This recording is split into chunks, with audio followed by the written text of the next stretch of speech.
on voit le marché du BPM en train de changer depuis plusieurs années, à plusieurs dimensions. Donc d'un côté, déjà sur les types de projets qu'on voit aujourd'hui chez nos clients.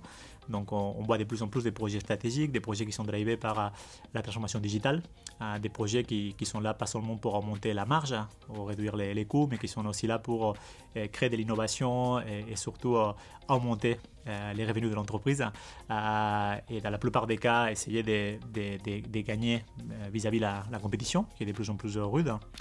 Donc ça c'est sur les types de projets qu'on voit, donc il y a vraiment une évolution. D'un autre côté on voit que les technologies sont en train de changer. À la fois les technologies à l'intérieur des solutions de BPM. On voit de plus en plus, on parle de plus en plus d'applications dans le monde de BPM. Il y a un peu moins de process, même si le process est clé dans cette structure. Donc on voit de plus en plus d'outils pour définir des interfaces graphiques. On parle beaucoup plus d'expérience client, expérience utilisateur, et comment on fait les liens entre les interfaces et les process clés de l'entreprise. On parle aussi de plus en plus de tout ce qui est les process intelligents, comment on amène à des technos d'intelligence artificielle, à des machine learning, ou comme dans notre cas, chez Bonitasoft, à tout ce qui est process mining, pour par exemple faire des prédictions sur des problèmes potentiels qui vont arriver dans l'exécution d'un process. Donc on voit aussi que ça c'est en train de changer et il y a une troisième dimension encore qui est des nouvelles technologies qui sont en train d'apparaître dans un espace plus large que j'appellerais l'automatisation.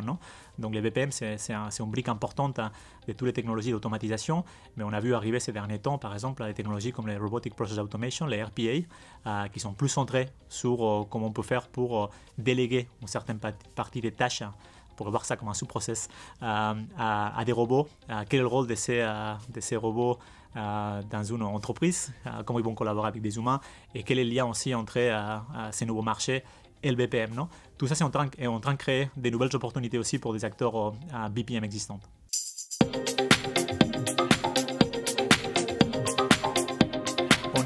C'est vrai qu'on parle beaucoup de transformation digitale, on parle beaucoup des projets de transformation digitale et évidemment il nous faut des plateformes ou des technologies qui vont nous permettre de répondre et d'accompagner les équipes dans cette transformation. Évidemment la plupart d'analystes trouvent que la meilleure option aujourd'hui c'est les solutions de BPM qui sont en train d'évoluer justement pour pouvoir supporter ce genre d'initiatives.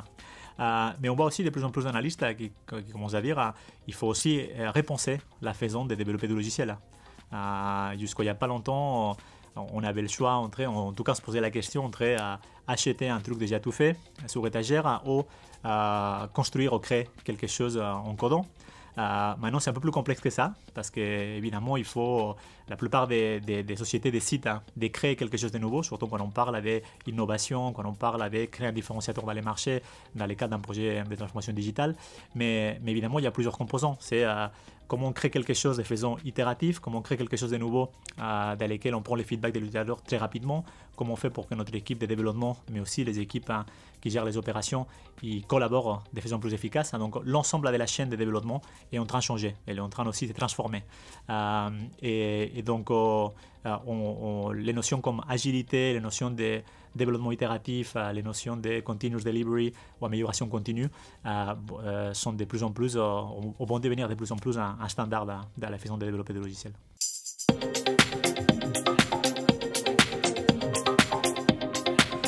Nous, chez Bonitasoft, on a décidé de mettre au cœur de notre produit, de notre stratégie, toutes les notions d'amélioration continue.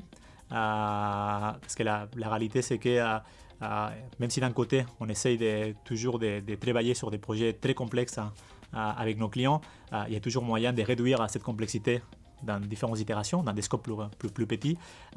Et on essaye d'accompagner les équipes projets et les équipes DevOps justement dans cette chaîne et dans ce développement virtueux.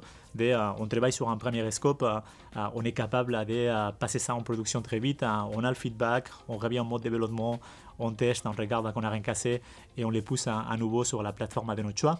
Donc ça se traduit chez Bonitasoft sur des nouveaux produits, des nouveaux modules qu'on a rajoutés dans notre plateforme. Et évidemment, ça se traduit aussi sur dans quelle infrastructure on va déployer tout ça. Donc on a décidé évidemment d'ouvrir les périmètres d'options dans lesquels Bonita peut être déployé.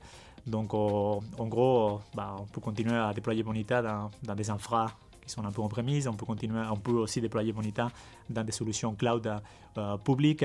Donc voilà, les options sont là.